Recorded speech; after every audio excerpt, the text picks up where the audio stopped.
Omaganati Milandasya Ganam Jalam Shalakaya Shakshulumilitam Janatasme Shigulave Nama Nama Om Vishnu Padaya Krishna Pestaya Bhutale Shrimate Bhaktivedanta Swaminiti Namine Namaste Sarasvati Deve Gauravani Pracharine Nilveshesha Sunyavadi Prachachade Shataline. Quand Ashvatam a voulu détruire dans le sein d'Uttara Parikshit, il a envoyé un Brahmastra. Un Brahmastra, ça peut détruire beaucoup de choses. C'est une arme extraordinaire.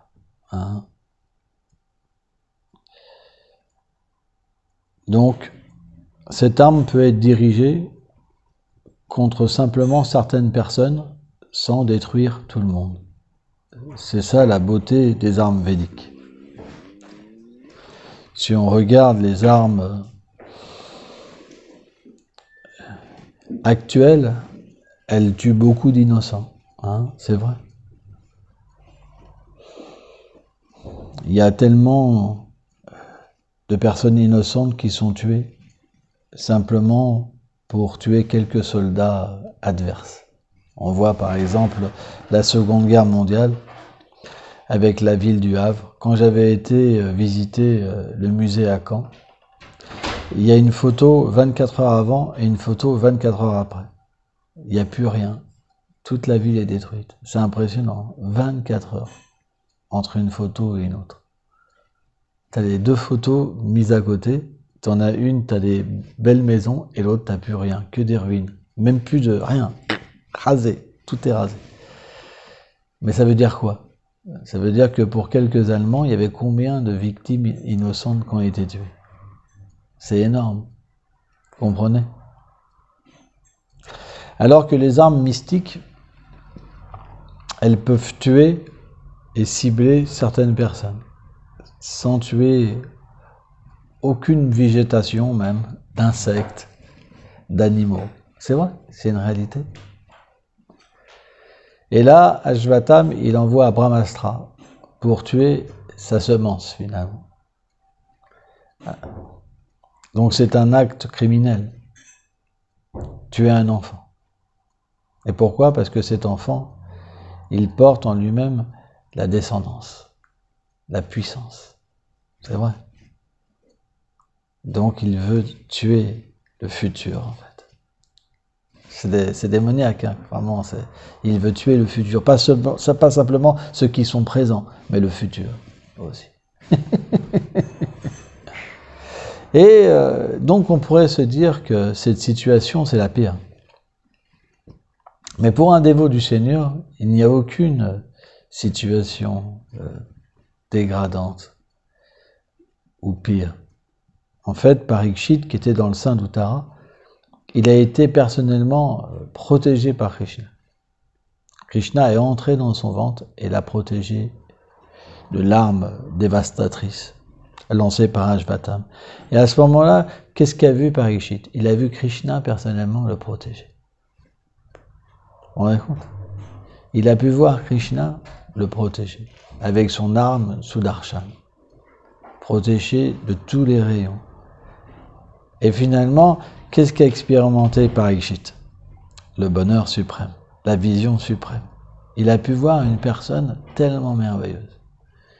Et quand il est sorti du ventre d'Uttara, qu'est-ce qu'il a fait? Il le cherchait. Il s'est mis à le chercher. C'est pour ça qu'on l'appelle Parikshit. Partout, il voulait revoir cette personne. Partout, partout, partout, partout. Il voyageait partout. Partout où il le regardait, il cherchait cette personne. Partout, partout, partout. Pourquoi? Parce que comme Krishna est le plus beau, si on l'a vu une fois, alors on est obligé de le chercher. On pourrait par exemple se dire, il y a des belles choses sur Terre, des belles formes, une femme, un homme. Et on peut être attiré d'une certaine manière, à dire à quelqu'un « je t'aime »,« tu me manques », etc. Mais en fin de compte, celui qui a vu Krishna, il parle toujours à Krishna.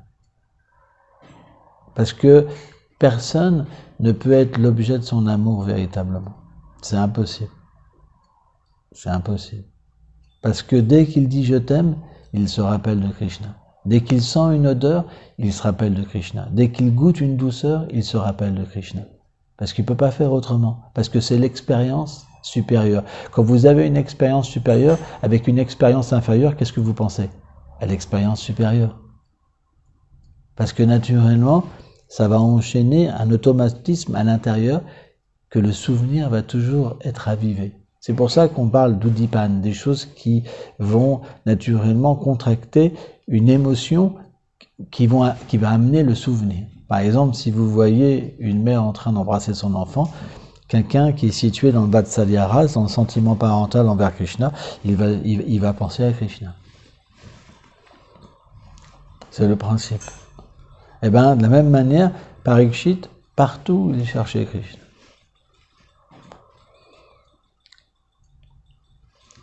Tadvidi Palipasana Sevaya. En fait, celui qui est à ce niveau-là, il peut être un gourou, pas avant. Parce que qu'est-ce qu'il va donner à son disciple? À moins qu'on ait eu cette expérience comme Parikshit, on ne peut pas donner Krishna. On ne peut pas enseigner à l'être vivant qu'est-ce que Krishna, comment aller vers Krishna, comment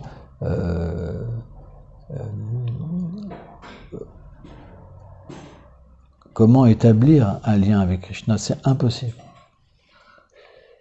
Le principe du gourou, c'est pas d'enseigner des règles aux disciples, c'est de donner dans le cœur du disciple un état d'âme,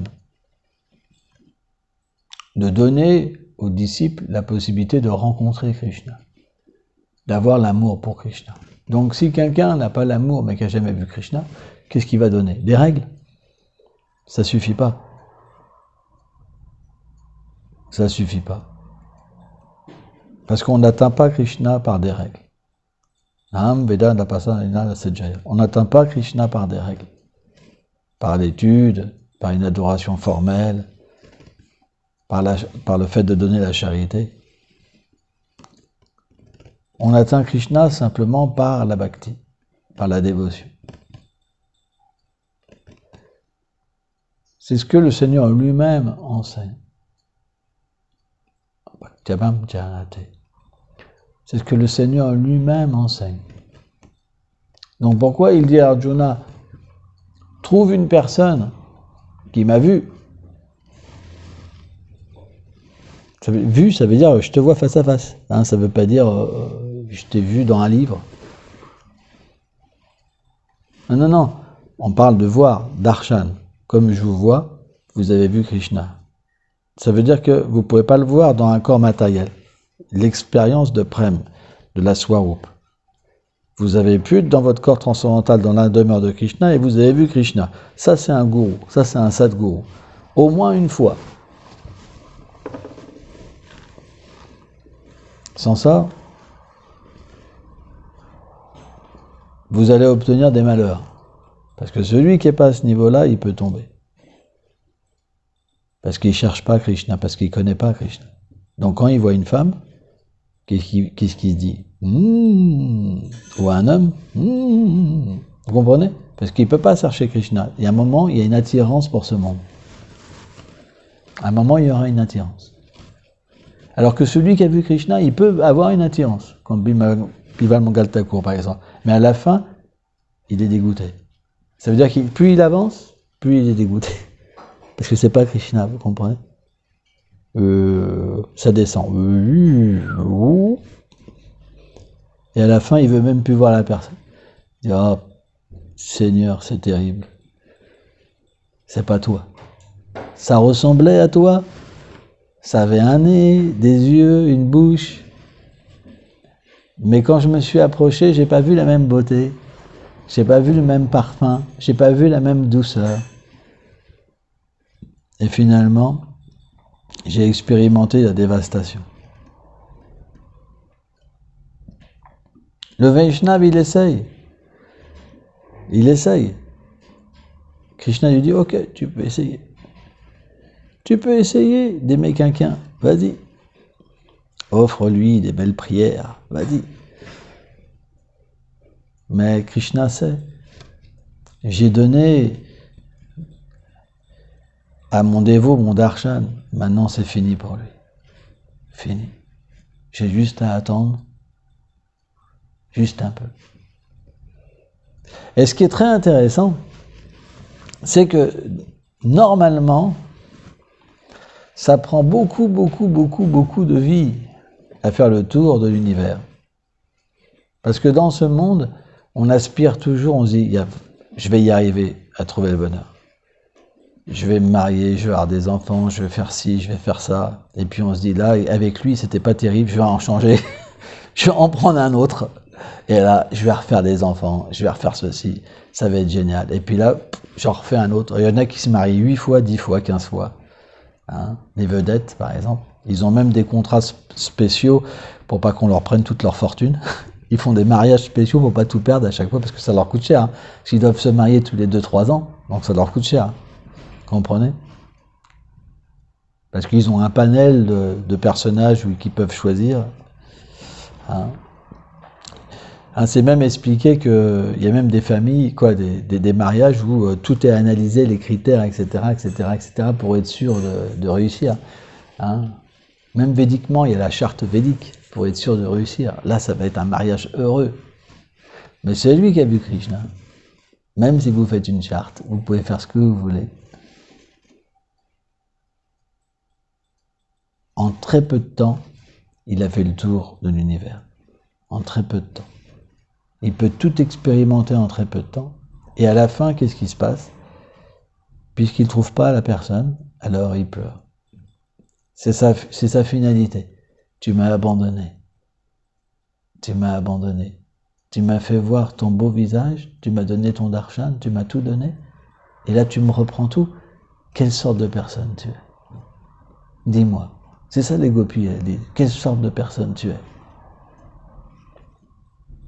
Tu penses que c'est la générosité, ça? Hein? Elles peuvent exprimer une sorte de colère. Hein? Mais c'est l'amour. Ça, c'est Prem. C'est Prem, pourquoi? Parce que Krishna s'est donné, il a repris. Quelle sorte de charité c'est? Quelle sorte de principe religieux? Vous comprenez? Qu'est-ce que c'est ce principe-là, religieux? Tu nous appelles? Tu nous prends nos cœurs, nos vies, tu nous prends tout? Nos maris, nos enfants, tout? Et une fois qu'on a pris refuge à tes pieds, tu nous demandes de repartir? Elles ne peuvent pas accepter ça, c'est pas possible. Ça, c'est l'amour. Quelqu'un qui n'a pas d'amour, il dit d'accord, Seigneur suprême, garde à vous, je m'en vais. Mais celui qui a l'amour, il ne peut pas. À un moment, les gopis, qu'est-ce qu'elles ont fait quand Krishna parlait? Elles ont fermé leurs oreilles.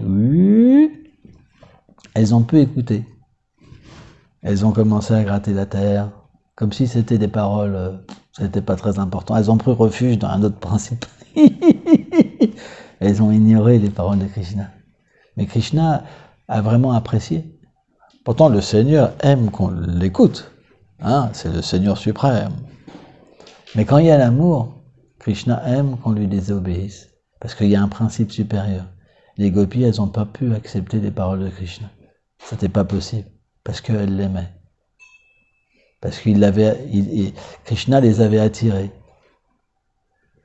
Et elles ne pouvaient pas vivre sans Krishna. Ça, c'est ce qu'on appelle un gourou. Un gourou, c'est quelqu'un qui ne peut pas vivre sans Krishna. Peu importe qu'est-ce qu'il fait. Le gourou, c'est pas quelque chose d'externe. Vous pouvez avoir un tilak, un bel habit de sannyas, mais vous ne pouvez pas forcément être un gourou. Par contre, quelqu'un peut être habillé n'importe comment, mais il cherche Krishna. Lui, c'est un gourou. C'est lui qu'il faut aller s'entretenir. Il dit, je t'ai reconnu. Même si tu es habillé n'importe comment, même si tu fais n'importe quoi, j'ai vu que tu cherchais Krishna. Et ça, c'est un vrai disciple. Un vrai disciple, c'est quelqu'un qui peut voir, qui peut comprendre qu'une personne n'est pas ordinaire parmi les autres, parce qu'elle a quelque chose que les autres n'ont pas. Elle a vu Krishna. Elle paraît pas parfaite, elle n'est même pas érudite. c'est pas grave. Mais elle cherche. Alors qu'un autre qui est érudit, on a vu.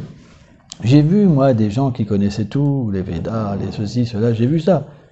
Mais ils ne cherchaient pas Krishna. Et finalement, qu'est-ce qu'ils obtenaient à travers leur érudition? C'est simplement de l'adoration pour eux-mêmes. Vous pouvez connaître tous les Védas, mais attirer Krishna, c'est pas si simple. On attire Krishna comment? Par un désir sincère.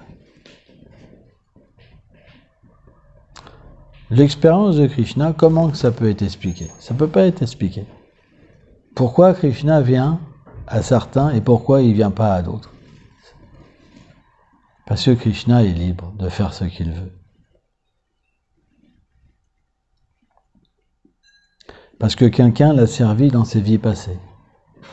Parce qu'une personne a fait un long chemin, un long cheminement. Ne pensez pas que voir Krishna, c'est quelque chose anodin. C'est la chose la plus élevée. C'est très rare. Avoir un abbas, c'est possible. Une ombre de la vision de Krishna. Mais vraiment, aller dans le monde de Krishna et voir Krishna dans sa forme éternelle, dans un corps spirituel, c'est extrêmement rare. Et pourquoi c'est rare?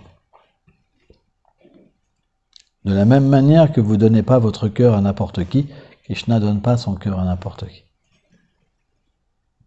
Est-ce que vous serez prêt à tout faire pour Krishna? La plupart d'entre nous, si nous rencontrons un trop gros texte, on prend nos affaires et on s'en va. En fait, Krishna, il se montre à celui qui est prêt à tout pour lui. Tout, tout, tout, tout. Abandonner tout pour lui. Tout, ça veut dire tout. Celui-là, Krishna, il lui fait voir sa forme. C'est très rare. Et celui-là, ça peut devenir un gourou. Parce que quand il a vu Krishna, il a tout obtenu. Krishna dit, le but de Veda, c'est de me connaître. Hein? Ça, dans ce verset-là, en fait, Krishna a dit, le but des Védas, c'est de me connaître. Donc une fois qu'on a vu Krishna, c'est comme si on avait tout étudié, fait toutes les austérités, chanté tous les mantras, tout. Il n'y a pas plus haut objectif. Celui-là qui a vu Krishna, qui cherche Krishna, c'est la personne la plus élevée. C'est pourquoi elle peut devenir gourou. Parce qu'elle peut infuser dans une personne l'attitude pour attirer Krishna. Et c'est ça qui nous importe. Parce que celui qui a vu Krishna, il pourrait servir Krishna dans toutes les circonstances. On n'a pas besoin d'être sannyasi pour voir Krishna. On n'a pas besoin d'être marié pour voir Krishna. Être un renonçant, quelqu'un de marié. On n'est pas, voilà, on peut être un vieux comme être un jeune, ce que vous voulez, blanc, rouge, vert, jaune. Aimer telle chose ou aimer telle chose. Hein? En fait, celui qui a vu Krishna, il peut dans toutes les circonstances chercher Krishna. La circonstance externe, ça n'a rien à voir, parce que c'est intérieurement que ça se vit. Sa vie à lui, c'est « je veux Krishna, je veux aimer Krishna ». Le reste, il s'en fout. C'est juste quelque chose d'externe. Regardez Raghunath Das Goswami. Quand Chaitanya Mahaprabhu, il a quitté la planète, il a atteint un tel niveau de séparation avec le Seigneur qu'il voyait même le Radha-Kund comme une tigresse. Vous vous rendez compte? Tout lui paraissait comme quelque chose en fait qui lui faisait du mal, comme quelque chose qui l'attaquait, parce que ça augmentait en fait son sentiment de séparation. C'est ça l'amour. Un dévot qui a déjà eu darshan de Krishna, quand il chante et que Krishna apparaît pas, il se dit mais pourquoi je chante? À quoi ça sert je chante? Et pourtant il est dans un goût inconcevable. Il y a des milliards de personnes qui voudraient expérimenter ça. Et pourtant, il chante en se disant, pourquoi je chante? À quoi ça sert ma vie? Ma vie est inutile. Vous comprenez? Et pourtant, il baigne dans un océan de félicité. Mais c'est le principe de l'amour. L'amour, quand l'objet d'amour ne vient pas, il y a la lamentation. Et en même temps, il se dit, ce Seigneur lui-même m'a dit de chanter, donc je ne peux pas arrêter de chanter. Et puis on ne sait jamais, je l'ai vu quand je... Donc il va peut-être réapparaître, vous comprenez? C'est le cercle vicieux, vous comprenez? Bien qu'il ait envie de mourir en chantant, s'il arrête de chanter, il se dit, peut-être si je chante, il va revenir, vous comprenez? Et une fois que ces tours sont finis, qu'est-ce qu'il pense? Il pense, j'ai perdu mon existence. J'ai fait n'importe quoi, ma vie sert à rien, etc. Vous comprenez? C'est comme ça qu'on obtient Krishna. C'est ce genre de gourou qu'il faut approcher. Là, vous allez pouvoir apprendre. Et ça va venir en vous. Le résultat, c'est que ça va venir en vous. Si vous avez foi dans une personne comme ça va venir en vous. Par contre, si vous n'avez pas foi dans une personne qui n'est pas qualifiée, à ce moment-là, vous aurez foi dans des tricheurs. Les gens vont vous apprendre des règles et bien prononcer les mantras. Mais dans leur cœur, ils ne cherchent pas encore Krishna. Ils le cherchent à un certain niveau. Selon que Krishna s'est révélé à eux à travers Ruchi, à Shakti, une certaine réalisation de Krishna. Mais quand il y a le darshan, c'est complètement différent. Et surtout, quand Krishna a vu son dévot lui devient plus cher que sa propre vie. Pourquoi alors, on pourrait se dire, mais pourquoi Krishna se cache? Pourquoi Krishna se cache? C'est parce que Krishna, il veut augmenter l'amour de son dévot. C'est la nature de Krishna. Et on pourrait se dire, mais augmenter quoi? Quand tu es dans un corps spirituel, Krishna, ça augmente quoi? Comment ça pourrait augmenter? Tu es devant moi, le préma que je ressens pour toi, comment il pourrait augmenter? Là, je suis dans une séparation, là. Hein? Vous comprenez? C'est le jeu de Krishna.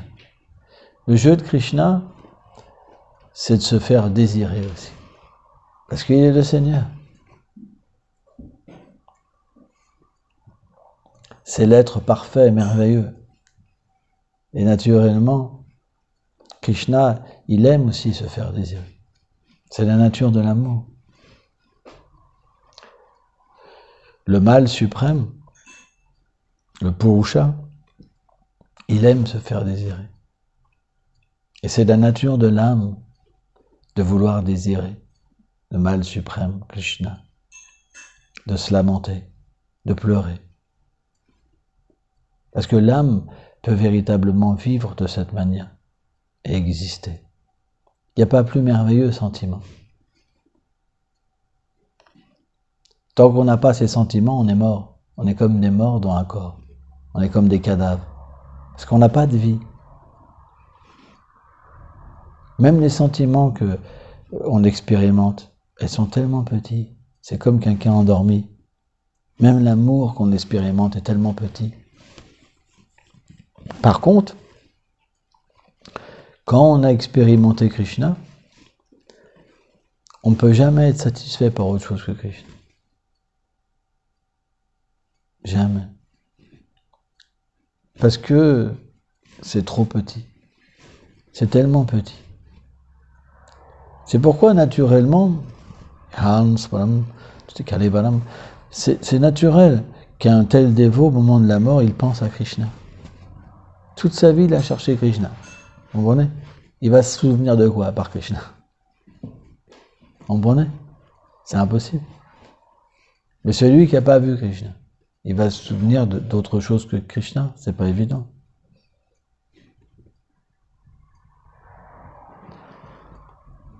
Mais on peut développer le désir de rencontrer Krishna. Même au moment de la mort, Krishna peut venir. Parce qu'au moment de la mort, c'est un moment naturel où on réalise que tout ce qu'on espérait, tout s'en va. Le petit mari, la petite femme, les petits-enfants, les petites fortunes, tout va disparaître. Là, on le sent, là, c'est de la réalité. Là, il y avait la philosophie, elle était là. Mais il y avait l'attachement quand même, hein, c'était bon, bon. Et là, au moment de la mort, là on ne peut plus tricher. Là on va partir. Et là on réalise, Krishna nous donne une intelligence merveilleuse, où là il va falloir que tu prennes refuge en moi, parce que tu vois, tout ce que je t'ai dit, à travers la bouche de mes dévots, ou à travers le Bhagavatam, c'était réel, tu sais. Tu n'y as pas cru, mais là c'est réel. C'est vraiment réel. Et là le dévot, alors il peut se détacher complètement, et prendre refuge en Krishna. Tout est toujours possible. Il y en a qui attendent le dernier moment. Puis il y en a qui réalisent avant que c'est une réalité. Donc c'est des choix. Mais la conscience, la compréhension va venir. C'est juste question de temps.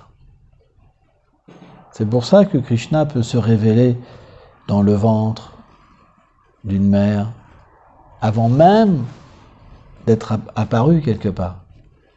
Vous comprenez? Donc s'il peut le faire avant, il peut le faire au moment de la mort aussi. Vous comprenez? Hein? Et donc naturellement, ce sont les dernières pensées qui nous donnent cette destination. Prabhupada disait, un dévot, toute sa vie, il cultive le souvenir de Krishna, le service de Krishna, et naturellement, comme c'était sa seule méditation, il entre dans le monde de Krishna pour simplement continuer ce qu'il avait médité. En fait, quand on médite dans un corps spirituel et qu'on accomplit un service mentalement,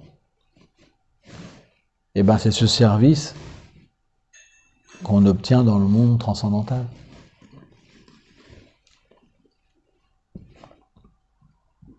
Mais si on ne médite pas,